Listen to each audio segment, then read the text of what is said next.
राज्यातील प्रशासकीय विभागात मोठे फेरबदल करण्यात आले आहेत।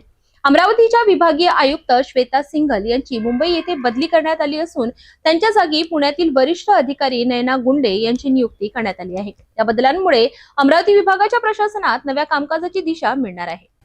राज्य शासनाने नुकतेच प्रशासकीय पातळीवर महत्त्वाचे फेरबदल जाहीर केले आहेत। अमरावतीच्या विभागीय आयुक्त पदावर कार्यरत असलेल्या श्वेता सिंघल यांची मुंबई येथे बदली करण्यात आली आहे। त्यांच्या कार्यकाळात अनेक महत्त्वपूर्ण योजना प्रभावीपणे राबविण्यात आल्या होत्या। दरम्यान त्यांच्या रिक्त जागी पुण्यातील वरिष्ठ आणि अनुभवी अधिकारी नयना गुंडे यांची नियुक्ती करण्यात आली आहे। नयना गुंडे या त्यांच्या शिस्तप्रिय आणि कार्यक्षम प्रशासनासाठी ओळखल्या जातात।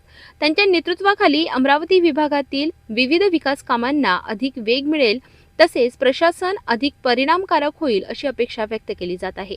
या बदलांमुळे विभागीय शासकीय यंत्रणेत नवचैतन्य निर्माण होण्याची शक्यता वर्तविली जात आहे।